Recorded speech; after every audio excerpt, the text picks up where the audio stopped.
Make better money choices. Choose a bank that takes your money seriously.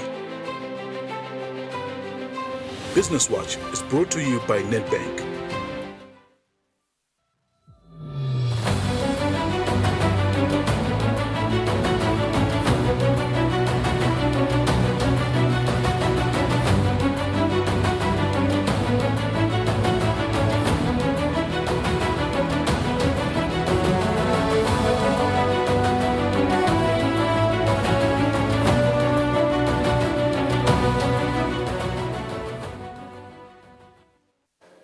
Two p.m. Central African time. A very good afternoon to you. This is Nedbank Business Watch, the last one of the month, January 2025. It is the last Wednesday, by the way. Yep.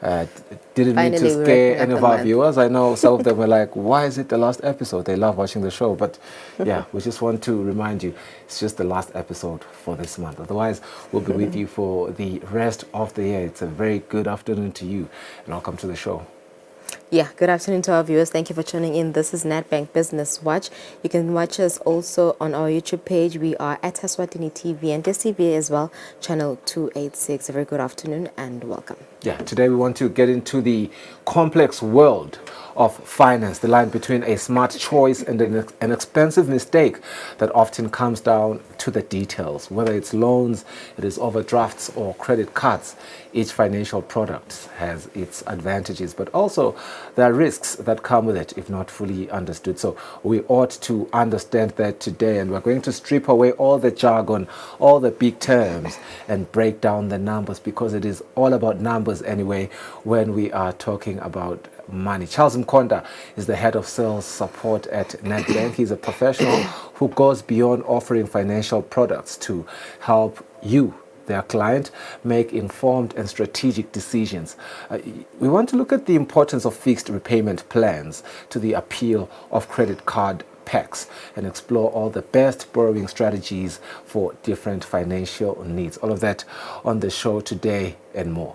Yeah, thank you for tuning in. Good afternoon once again. Today also will be joined by Sanelis Bia. He'll recall that President Trump signed an executive order temporarily suspending all U.S. foreign assistance programs for 90 days pending reviews to determine whether they are aligned with his policy goals or not. These changes are causing chaos inside groups ranging from health providers to landmine removers, interrupting life-saving programs. Major concerns now are increased trade tariffs, healthcare sector, AGOA, and many others. Sanelis Bia will join us for a discussion on the repercussions of President Trump's foreign policy on Eswatini and how we can survive under his administration. To stay tuned for this interview. For now, let's go straight to our first story. Digital helps you make cross-border payments. Human gives you global specialists. Digital allows you to apply for a loan anytime, anywhere. Human connects you to credit experts. Digital puts you in control of your money, while Human connects you to wealth advisors. Digital allows you to freeze, unfreeze, cancel, and reorder your card. Human gives you that personal touch. Digital when you want it. Human when you need it. Get the complete private banking experience with Nedbank Private Clients.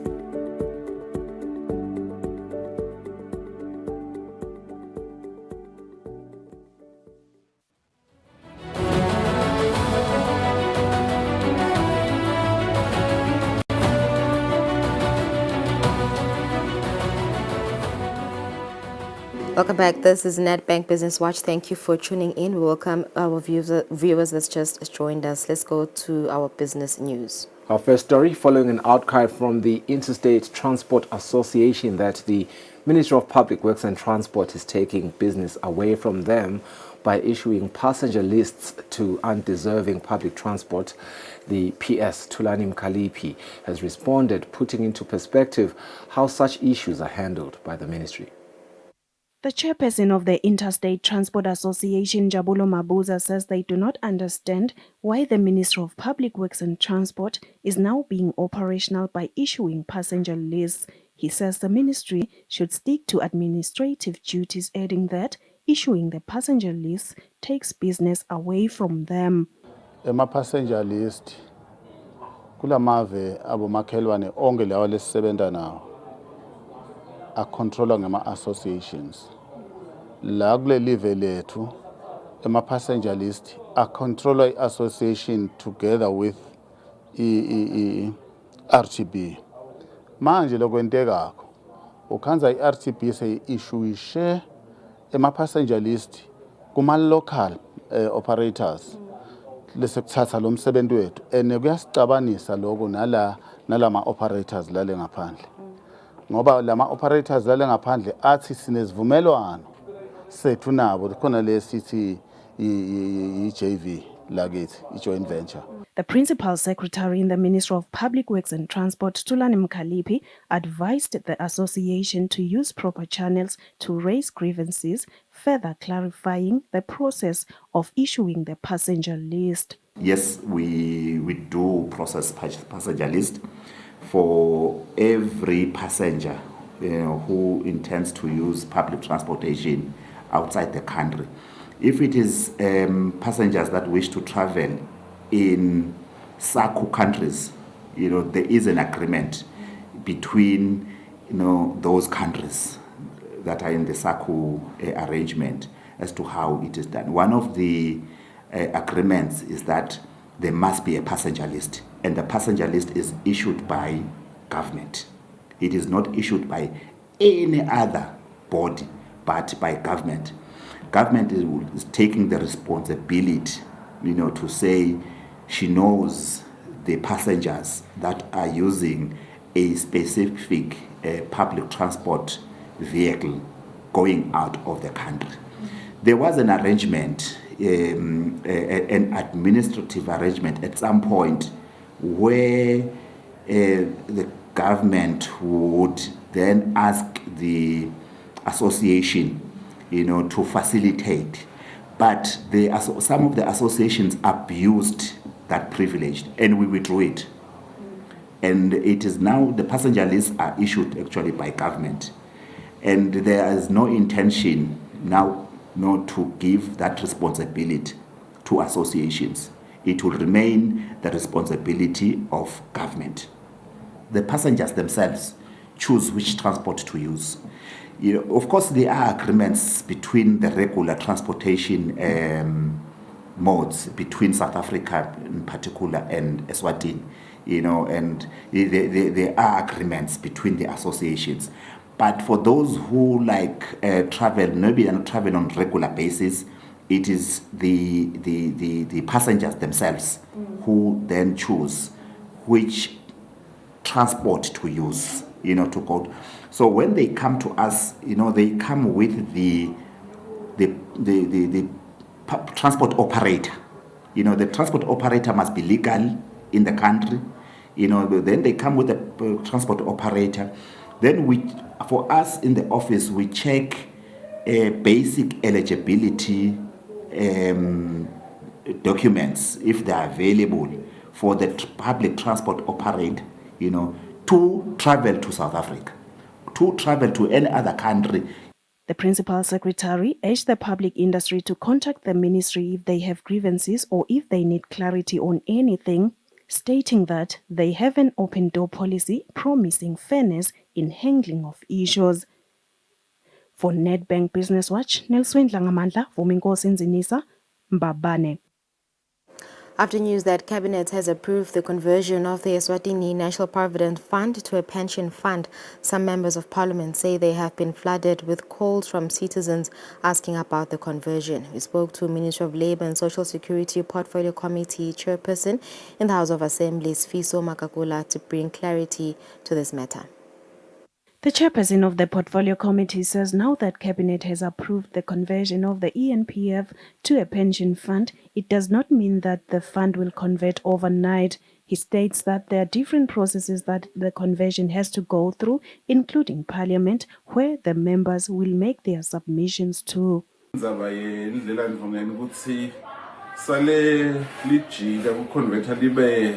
Pension fund.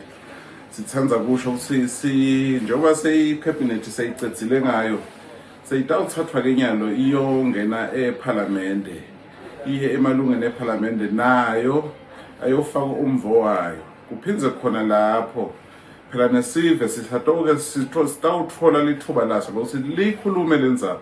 Angeke nje ukuthi sekutawentiwa nje njengoba sekuvakele emaphepheni ukuthi naku seku-approvile everything. No, kusengekafiki lapho-ke kusatongena iphalamende nayo ikudzingidze iphindze iye kubuyele kuma-stakeholders iyo-consulta leyo ngona lafanele i-consult lokuthi vele kungalunga kanjani. Sikukhanzeke nasi siyiphalamende ukuthi kuyinto lenhle but-ke sitakuqola sesiqoliswa ngabo labanikati bako lokuthi kutabasebentela kanjani.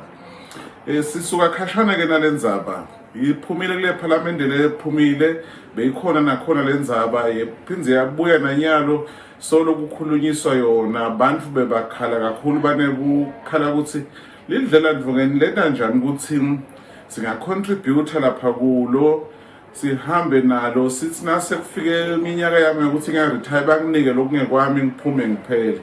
Nyalo-ke sengiyona ku-addressa tona letindzaba lethu ukuthi cha phela vele lindlela ndvungeni siyakuthatha sithi sale kuba i-pension fund yakho ibuye itokusebentela phela nawe sekunensuku takho lesowuretire emisebentini.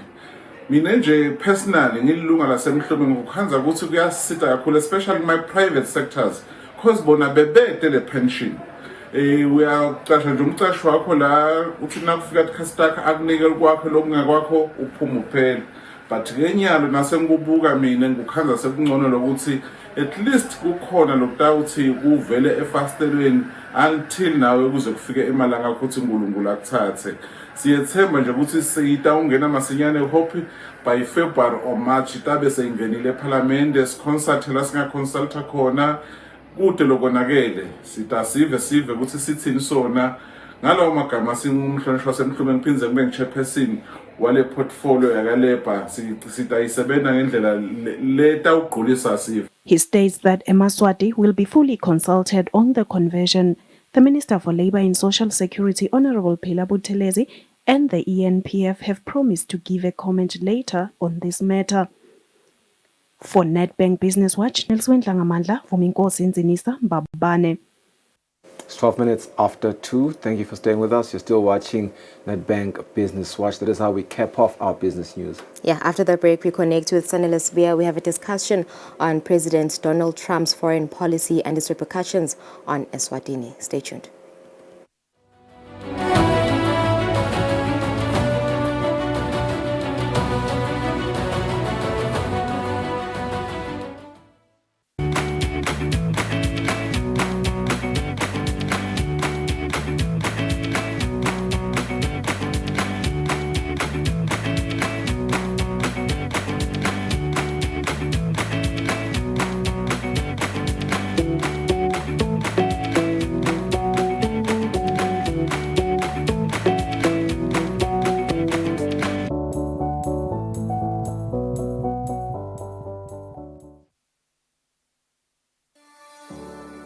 Eswatini TV has signed a code of conduct that is enforced by the Eswatini Communications Commission.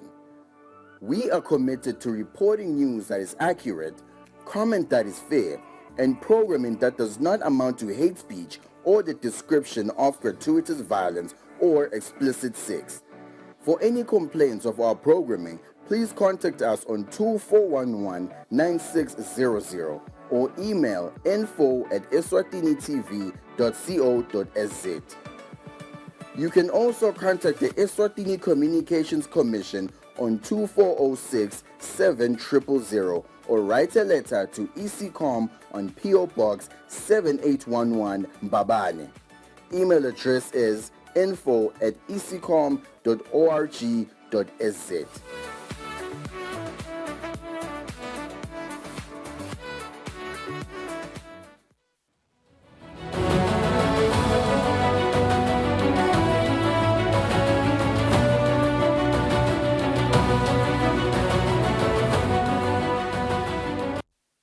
Welcome back. It's 15 minutes after 2. You're still watching NetBank Business Watch. Thank you for staying with us.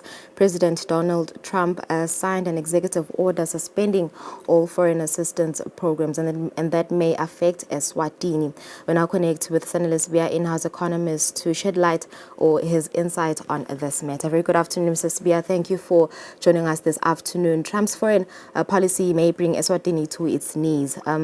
Now, one major concern is the health sector, which relies heavily on international funding. We are currently facing uncertainty. What are the repercussions? Surely the situation will worsen. There'll be job losses because NGOs are closing. What are the repercussions following this executive order? Thank you, Lungelele, and good afternoon to the viewer at home. So what we seeing right now and what we are watching to see what will happen is really what happens when the 90 days is over, because right now there is still a glimmer of hope to say post the 90 days we should probably see some return of the aid. But we do know that there is a proviso there that says we are still trying to realign our aid policies as the United States of America. So what then is going to happen post this current freeze is we might likely see a new, a resurgence of a new era, right? Rather like an emergence of a new era in terms of American aid, the way it's going to be utilized. So whether the effects are going to be short-term or long-term depends on what happens in the 90 days. But in the medium term, while we are watching to see what will happen, is we are going to evidently see those job losses. We are evidently going to see, it's those temporary job losses where, because when you read the communication coming out of the White House, it says that we are suspending and no one should do anything. And the US government is not going to incur any costs that were incurred after the 24th of January. So that's what we are going to look at and see how that is going to progress as we move on with the implementation. But on a positive note, today we woke up to news that said we will continue those life-saving initiatives. So right now, what depends to be seen is, official information beyond, Secretary Rubio's statement saying this is what I would want to continue happening right now. So we are waiting to see what life-saving treatment is and whether our HIV program will fall within that purview. So you might find that some of the aid will return and some of it will be reactivated. But yes, we are looking at those job losses. We are looking at, for example, if you remember, TLC was on the media the other day regarding those resource shortages. So that cut off the aid from the people of the US really is going to impact that. And overall, we are going to see those impacts. We are going to see those increases in your non-communicable diseases. And we might actually begin to see a reversal of the gains we had made on HIV because quite a huge proportion of those was funded through with assistance from the American people. Yet another dynamic that we tend not to look at, Lungelele, is the fact that the United States is quite a major player of all funding across the globe. We might think it's money coming through from, for example, coming through from the United Nations. I'm just making an example, or from whatever foundation that we have out there. But most likely, even those people are getting money from the US. So it's quite a huge replay effect. It's not only going to affect those who are benefiting directly from USAID funding or PEPFAR funding and any other modalities of, foreign affairs or US state funding, but we will see even other partners that we thought were going to come in to sustain the space also failing to do the same because they will also be affected by this halt in funding. So that's where we should expect things to go. And, once we start with those movements, it then now starts to ripple into the economy, Lungelele, because, the NGO space in Eswatini is quite huge. And if you look into the papers and the news coming out of the US, it shows that there was about $1 billion Emalangeni already committed for activities in Eswatini. So what we are looking at there is over and beyond the loss of a job. We are also going to lose that purchasing power and our marginal propensity to consume as a nation, or our ability to buy commodities is also going to go down. So if you are talking around 4,000 people, we are looking at consumption shrinking from that 4,000 people. So that's going to eat out from the markets, and businesses are also going to start feeling that effect. And then we're also looking into the purchase of, common use items.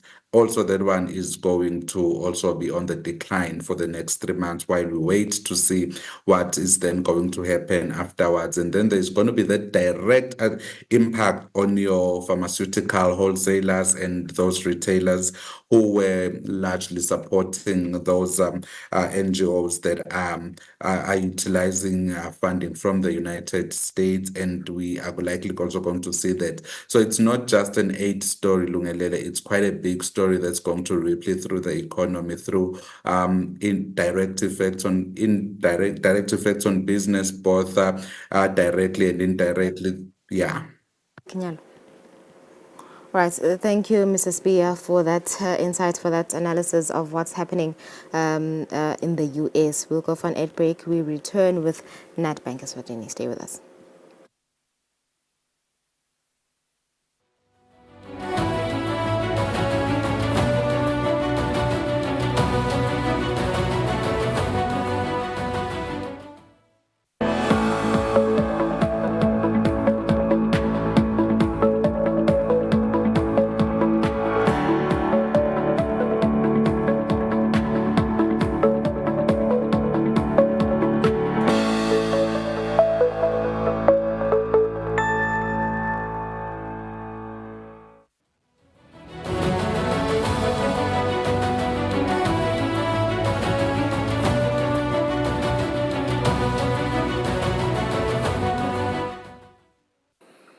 Welcome back to the program. You're still watching Nedbank Business Watch. Thank you for staying with us. If you have just tuned in, you have tuned in at the very, very important time. We want to look at the vast landscape of financial choices, the difference between a wise decision and a costly misstep, which can often lie in the fine print, whether it's loans, overdrafts, or credit cards. Each financial tool has its moment to shine, but also its pitfalls if misunderstood. Today, we cut through the jargon and bring the clarity to the numbers. Charles Mkonda, Head of Sales Support, a man who doesn't just sell financial solutions but ensures clients make informed strategic moves with their money. From the necessity of fixed repayment schedules to the allure of credit cards rewards, we unpack the best borrowing strategies for different life situations. So the question is, are you making the right money moves? Let's find out now with Charles. Charles, good afternoon to you. Welcome to the program. It's funny, this money conversation, because borrowing has often been, perceived as a bad decision, but it has helped people with a lot of, improvements in their life, so to speak. Speak to me about, how one can approach the decision of whether to take out a loan, an overdraft, or a credit card, and why it's important. Thank you so much, Sfiso. Good afternoon to the viewers. First of all, it's important to note that as a potential client to the bank, or maybe an existing client, there are situations whereby you cannot, given your current income, be able to take on special projects, right, or take care of emergencies. So these are situations that then call for you to reach out for a helping hand, whereby the bank then avails these facilities to you as a client. So taking out a loan, as you are saying, is not such a bad thing if it's taken out at the right time for the right purposes. As I was saying, there are instances whereby you need to take care of large expenses, like you need to buy a car, you need to buy a vehicle, you need to fund a business, you need to pay for school fees, or even you've just got an emergency that has come up, like a medical emergency. So there are some instances that require for you to reach out and go beyond your current means. Yeah, and I can suppose even, just on a daily basis, you may find something that you may need to buy at that particular time. And then you look at your balance and you're like, Ish, my money doesn't allow me to afford this right now. The overdraft avails itself there, doesn't it? Exactly. So the three types of borrowings mainly would be your loans, your overdrafts, and your credit cards. So your overdraft comes in whereby in a situation whereby you're in a quick fix and you really need to be bailed out at that point in time. So what the bank will do is they will give you a limit that you can use. So that limit can be used at any point in time for any of your expenses, like you are saying, an expense that comes up. But it's important that as you've taken up the overdraft, make sure that your repayments, say maybe your income at the end of the month, is able to adjust that overdraft so it becomes available for you over a long term. Yeah. So it's important to make those calculations if you're going to go with the overdraft choice, to assess whether when you do receive that salary or that money that you expect to come in, it is enough to cover for that and then carry you through for your other expenses. It's very important. Precisely. Let's get into the loan in particular. They are often looked at as, a safe choice because of the low interest rates and, of course, the restructured payments, as you call them. But in a world where financial stability, obviously right now, it isn't always guaranteed with all the social issues and economic issues that we are currently facing. What should a borrower consider before committing to a loan? Thank you, Mr. Nxumalo. So before committing to a loan, you must consider, first of all, the amount that you require. Loans will give you a lump sum that you will have to pay over a fixed term. So the good thing about it is you are able to adjust for the repayments. So it's important to, first of all, consider the repayment period that you'd want for that loan and the exact amount that you need. So, for instance, if you need a 65,000 emalangeni loan, it's not advisable for you to then go for 80,000 emalangeni, yet you need 65,000, because in the future that's going to catch up with you when you need to be bailed out somehow. So if you need another loan, then you'll find that your affordability by that time has been affected by going overboard in terms of the loan that you got previously. Credit cards, often the most misunderstood methods of borrowing. There's a lot of promises that come with the rewards, the convenience, interest rate, free periods.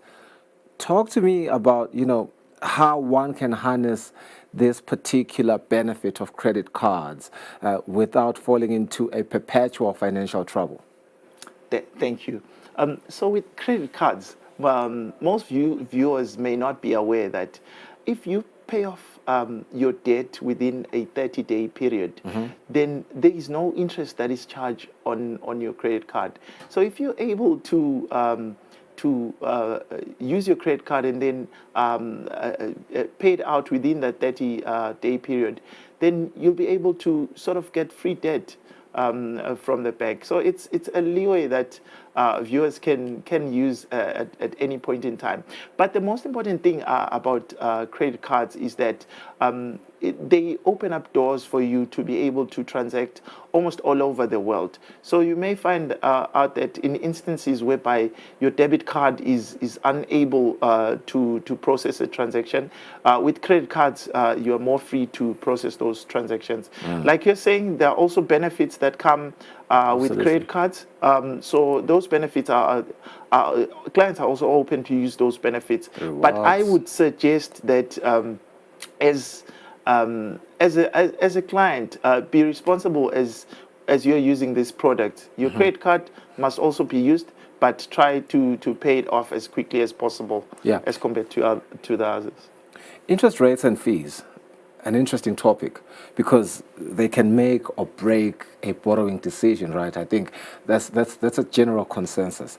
But what are the key factors there that, let's say, customers should compare when choosing between these options, the interest rates and the fees? Thank you. That's actually a key consideration that a client must make before taking out any loan.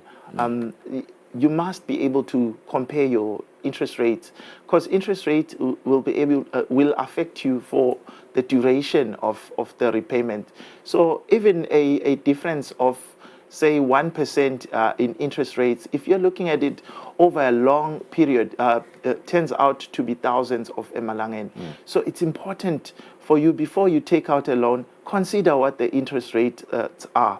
Consider also the fees that you're going to pay pertaining to that loan. So do read the fine print and do find out what those fees are, because it may at some point in time look like it's cheaper for you to take out that loan, considering only the interest rate, yet when you look at the associated fees, it becomes much more expensive for you. Yeah. And I'm aware that Nedbank has a loan calculator tool that it offers even online. I believe you go on the Nedbank website, you do have that loan calculator that can surely help you. Talk to me about the importance of utilizing such tools. Thank you so much.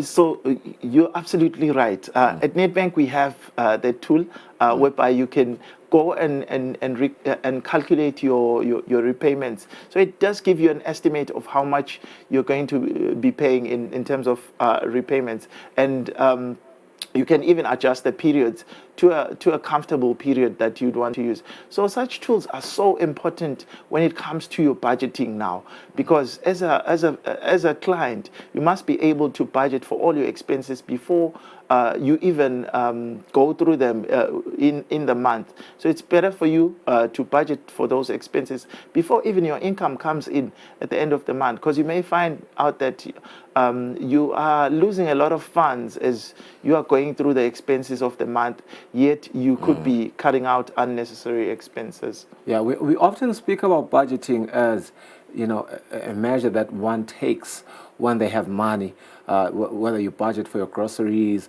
whether you budget for your children's school uniform, whatever expenses that you have, really. But it often eludes people that when they go to borrow money, they can also budget around how they are able to repay that money. Because like you are saying, there's a big element of responsibility. I think you've mentioned responsibility across all these sections, so that becomes very big, and budgeting is a big responsibility. Talk to me about, you know, budgeting as a form of a repayment solution. Thank you. You're absolutely right. Budgeting is such a big element of your income.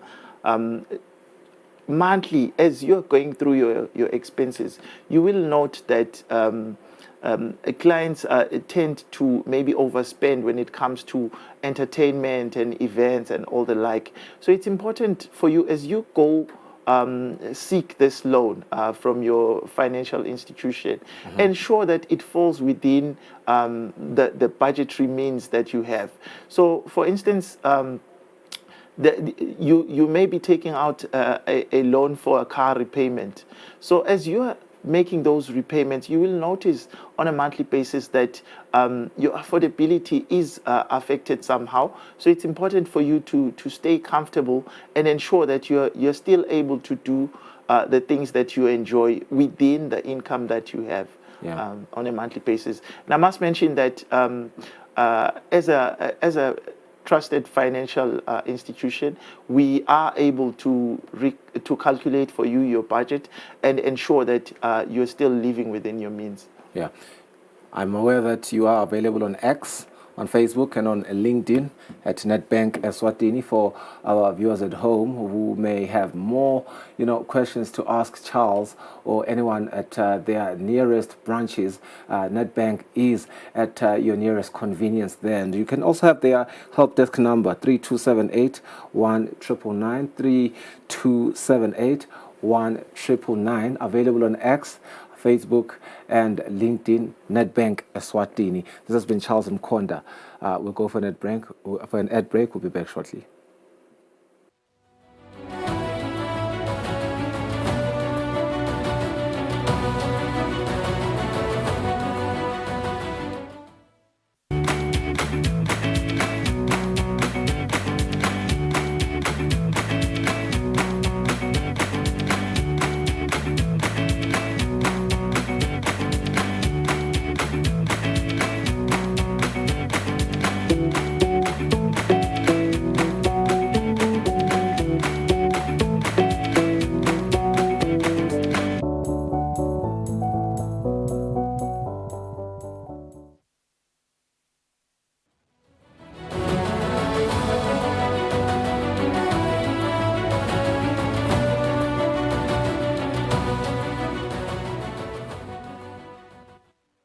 Welcome back to the program. This is our Enterprise Watch segment. The Ministry of Finance is calling for submissions to amend the Public Procurement Act of 2011. The current law, which has been in place for over a decade, is set for a major overhaul to better accommodate small-scale businesses, as well as to ensure that they have a fair chance to compete for government contracts, ensuring transparency and fairness, amongst other things. Business journalist Nelsiwe Ntlangamandla sits down with Business Eswatini's Chief Executive Officer, Inathi Dlamini. She gets an insight into the amendments that they are proposing under this legislation. Nkosi siyabonga for joining us on the show. The Minister of Finance is reviewing the Procurement Act of 2011, and they've called upon all stakeholders to participate. My first question to you would be, how is the procurement landscape in Eswatini? Let's start with that one. First of all, I believe that everyone would agree that the public procurement space had increasingly become inadequate for the needs it needs to address. A lot has changed within the market, and the Act seemingly was behind. And for the Honourable Minister to invite the private sector as part of the consultative process, I think it's very, very good, because I think we can also bring a lot of wisdom and experience in that formulation exercise. And you will also be aware that as we have the procurement system, there was also a pricing catalog that was issued in the midst of all of this. And that pricing catalog is not part of the Act, which means now it has to be put in there. And you will know that whilst we welcome the pricing catalog and say, if I buy a can of Coke, you charge me this price, that's what the catalog says. And anyone who charges beyond that cannot do that. We think it's good because there was quite a lot of corruption that was taking place. Overpricing and overcharging to government, and they had no way of checking that. So they brought in the price catalog. Now we need to legislate that. And you remember when the private sector say, hey, do you know that the private sector, every time they price goods for government, they factor the fact that you don't pay us on time. We have to wait for a year or 2 years and waiting for you. That's why we overcharge you. But now we're hoping that this new law will address those kind of issues, to say, by law, procurement, when are liabilities settled by government, and the various catalog of goods, at what price they will be charged. And I'm thinking that's a good thing, and we are excited about this process, and we look forward to participating quite fully and in a spirited way with government in formulating something that's credible. I'm glad, CEO, that you are touching on the reference price catalogue. Some small and medium enterprises are complaining that a bracket has been set for how much they should charge, and yet there are inflationary pressures and prices are increasing. Are you going to be making submissions on that for this new act to address that challenge that is faced by these small businesses? That's a fantastic question. Again, we were talking about the price catalog because it's in absolute terms. And with inflationary pressure going forward, those are the questions now that have to be answered by the new legislation to say on certain clauses where there's a pricing catalog and it's got a pricing structure so that we don't have to review the law every year.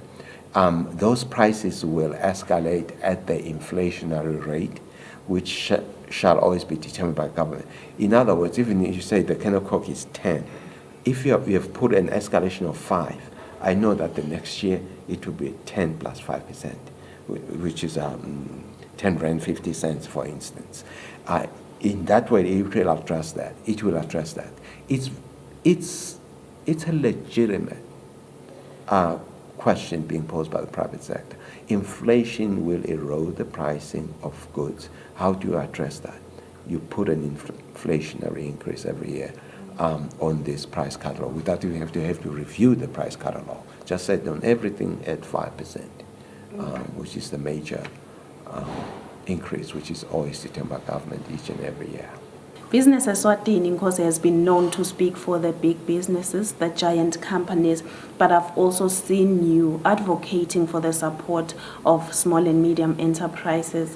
One of the challenges that they are facing in procurement is the issue of being sidelined, or they feel left out when it comes to tenders. What will you do as Business Eswatini to ensure that this changes in this new legislation especially? I'm very glad that you have asked this question, and it's as if you just read our letter this morning to the Honourable Minister, one commending him for doing what he's doing on this. By the way, the key point that we put there, we say, Honourable Minister, we thank you because by reviewing the Act, we want to increase transparency of sourcing, but we want to expand your sourcing mechanism to include the small and medium enterprises in a way that is transparent.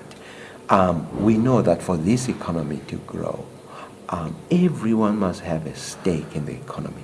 And the smallest of the small, in terms of enterprises, we also, as Business Eswatini, want them to have a fair shot into this process.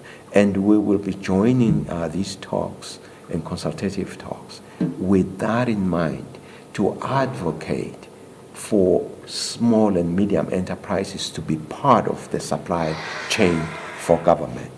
The same small and medium enterprises have also complained that the tendering process is too expensive for them. Sometimes they have to part ways with about 25,000 emalangeni as they are preparing for the tender. What do you think should happen there, CEO? What do you think should change in this new legislation? Well, I think the costs do vary, but I will agree that sometimes they are beyond the reach of the smallest of them all. I'm thinking government needs to come up with a workable mechanism to see how they can address what to me amounts to actually an artificial barrier to participation by the small guy. And one of those things I think we will be advocating is for government to look into that. They can always come up with mechanism based on turnover of the company that the pricing enterprise would be so much. We being aware, of course, that processing all of these tenders does cost money. Whoever is doing it, they have to pay the costs. But I would discourage that whoever is doing that, be it the SPRA or something, make a profit from those things. Actually, there is a direct cost without putting a profit margin on those tenders. with a sympathetic view, especially for small businesses. I think it will be part of the conversation going forward, and we will happily represent them. But by the way, some people say PEs, big businesses. No, over 50% of them are very, very small. The smallest that we have right now only hires 2 people.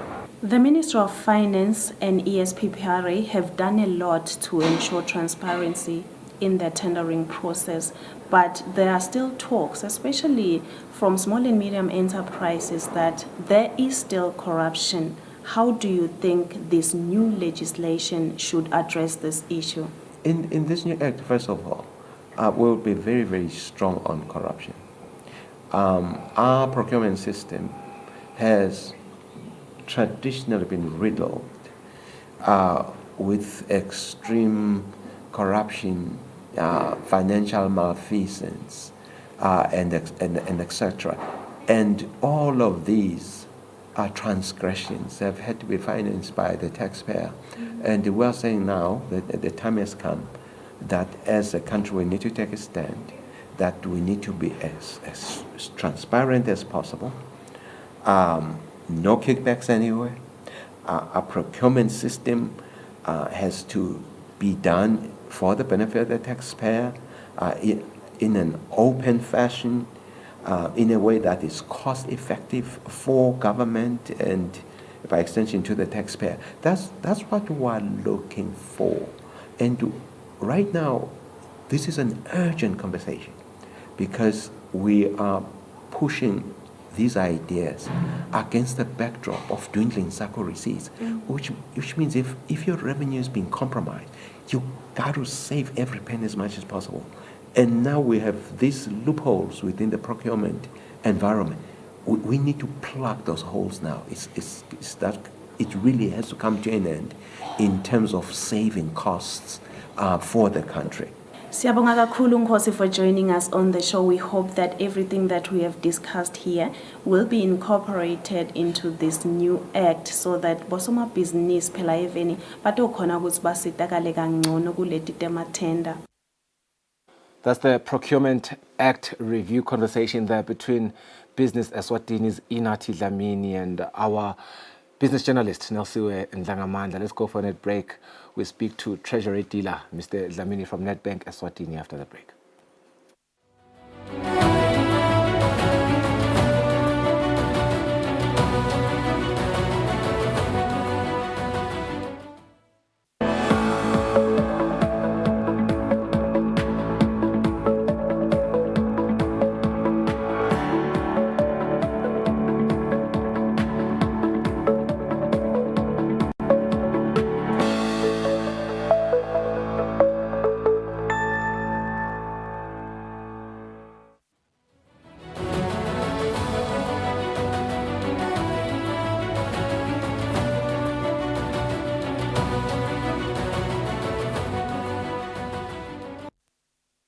This is our market analysis. Thank you for staying with us. Nedbank Business Watch. Global markets continue to react to a lot of economic conditions. We are seeing new advents of artificial intelligence developments happening in China. There's a lot of reaction around that in America and across the world. We are also seeing gold remaining a safe haven, but we have a lot of questions that are going to help us understand the market rates of the day. Sandiswa Dlamini from Nedbank Eswatini, the Treasury dealer, is in studio to help us understand these shifts today. Nkosi, welcome to the program. Good afternoon to you. Perhaps let's start with Lilangeni and how it is sleeping against major currencies. You know, what are the implications there for Eswatini's import costs and perhaps the inflation outlook? Thank you, Sfiso, and thank you for having me. I'd like to greet you and the viewers at home. So, as you have rightfully said, the Lilangeni is not actually just sleeping, but it's been a bit volatile in the past few weeks. Because we have seen it go to 19.20 and it also went down to like 18.30. So there's a lot of fluctuations or volatility in that currency currently, and this is expected to sort of be the norm for the coming few days. But in general, what we expect is that the Lilangeni and the rand is going to gain strength going forward because of the inflation that we expect in the US because of Trump's policies. As you can see, the Lilangeni is at 18.6891. It actually opened at around 18.84 in the morning, and the euro is at 19.4472. The euro is fairly constant or fairly stable, and the GBP is at 23.1999. Yeah. The GBP, on the other hand, it's seen some gains because last week it was at 22.80. It's gained some ground against the Lilangeni and ZAR. So that's coming mostly from the economic outlook in the UK, where we saw their finance minister put out a plan to outline the developments that are going to happen in the country. That includes home building, transport links, and increasing their reservoirs for oil. And we've also seen a publication that said the Purchasing Managers Index is also above 50.0, which means if it's above 50.0, it means there's economic expansion. If it was at 50, we would say the economy is constant. So the expectation of the economic expansion in the UK have seen the pound gain some ground against the rand. With everything that is happening in the US, should we expect, because right now the numbers that we're just looking at, the slip, particularly on the US index, was a bit major compared to the minor losses with the euro and the GBP. Should we expect more slips as Trump continues to do what he's doing? Yeah, in a way, yes, because that's mostly coming from his policies. Yeah, they're very inward-looking. Yes, they are very inward-looking, and they may cause inflation in the US. Right. So as there is inflation in the US, we may expect that interest rates are not going to be cut as often as we had expected. Gotcha. And yeah, that will have major implications even for outside countries, because he's been on this sort of I would say trajectory of implementing the tariffs. Recently, we have seen him threaten the Colombian government with that, especially because they rejected him when he sent out illegal migrants that he claimed they were from Colombia. So they rejected those, and his immediate plan was to then impose tariffs on Colombia. So there's a lot of reactions from President Donald Trump. So some of these movements would be caused by the fact that he will respond to something that had just happened, and the markets will move. Hence the volatility that we might find that today the rand is appreciating, and then tomorrow it's the opposite. Yeah, it's quite interesting indeed. But I'm looking at gold. Does it still remain a safe haven? Is it a smart hedge against uncertainty still?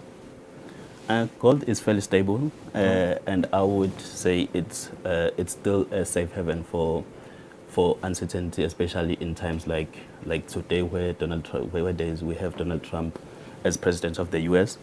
As you can see, the price of gold declined slightly, 0.02%, and this is not so much as what we saw on Monday, where the introduction of DeepSeek from the Chinese companies, this led to major losses in equities. So investors, what they did is that they sold their gold to cover for those losses. That's why the price of gold dropped significantly on Monday, and it bounced back recently.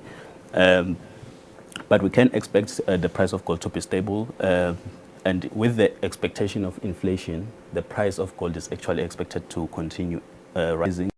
There was a publication recently that suggested that the price of gold might reach levels of $3,000 before mid-2026, which is a bit further, but it's a positive outlook on gold. But to move forward to crude, in terms of oil, the price have also dropped, and this is because of the US have increased their reserves of oil. So should we expect relief at the pump?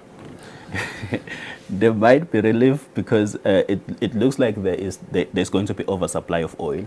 We have seen the US over producing oil, and we also see Libya. There were tensions in Libya where there were riots, and those have stopped, and the production of oil and exports of oil have now continued, which will also help with the supply. So my prayer that this is not a temporary dip looks to be promising, isn't it?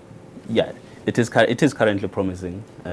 We do expect the price of oil to slightly fall, especially because even with the East, the Israel and Gaza situation have been sort of resolved, which means the supply routes will not be disturbed. As we saw Yemen put out a statement, it was last week, where they said they are now not going to target ships carrying oil to Israel, and this was leading to a lot of disruption in terms of supply. So now that's it. S&P 500, we can see that it's rallying today, but is this momentum sustainable? Is it stable, or are we approaching over valuation risks? Thank you for that question.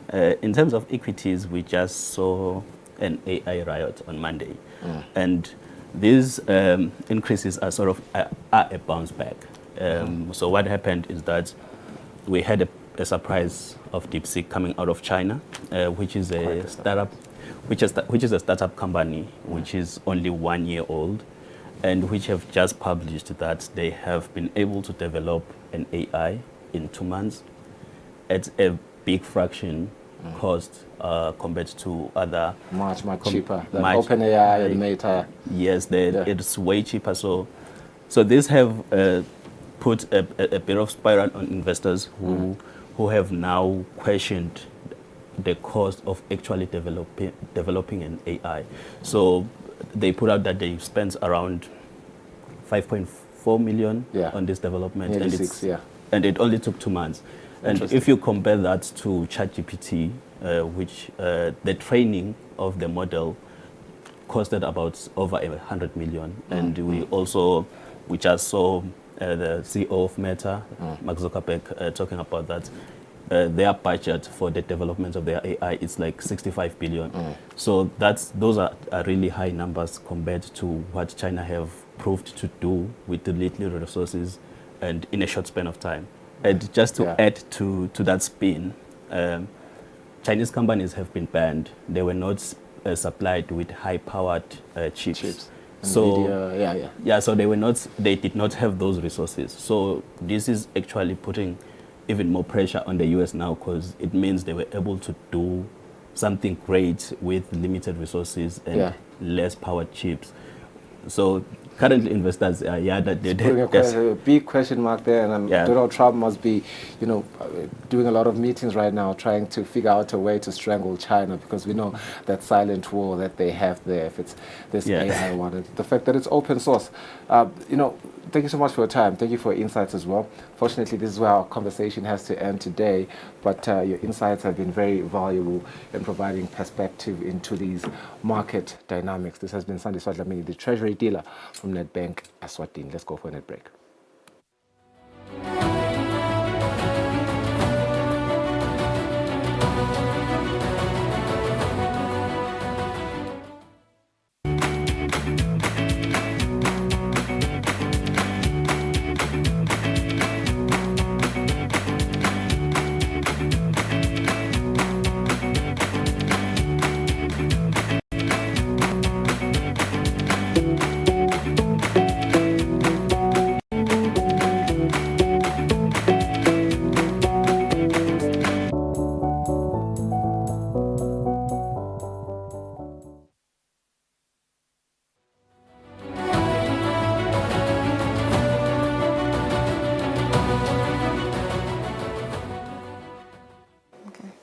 All right, so it's 2 minutes before 3 o'clock. We've come to the end of our episode this week for Nedbank Business Watch. Thank you for tuning in.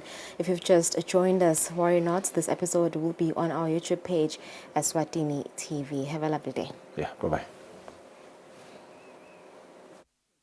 Human gives you global specialists. Digital allows you to apply for a loan anytime, anywhere. Human connects you to credit experts. Digital puts you in control of your money, while Human connects you to wealth advisors. Digital allows you to freeze, unfreeze, cancel, and reorder your card. Human gives you that personal touch. Digital when you want it. Human when you need it. Get the complete private banking experience with Nedbank Private Clients.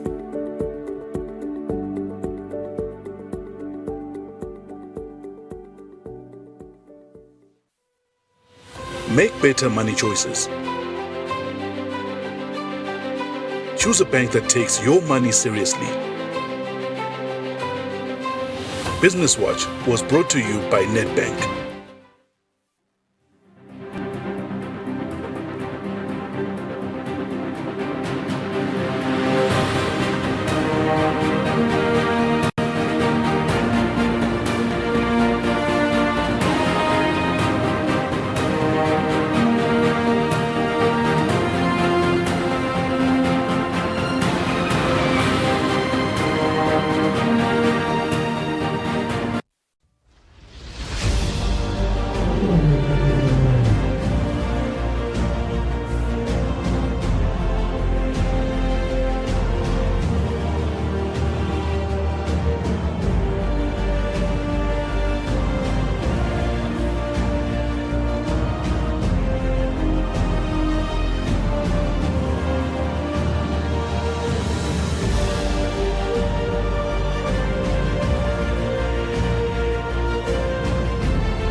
Robot rescue. Who's a grumpy Ted?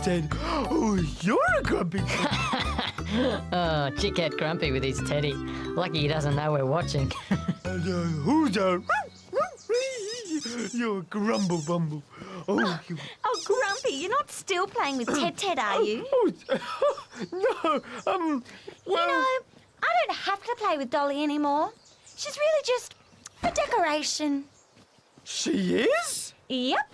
I don't need her. I'm too old for that baby stuff now.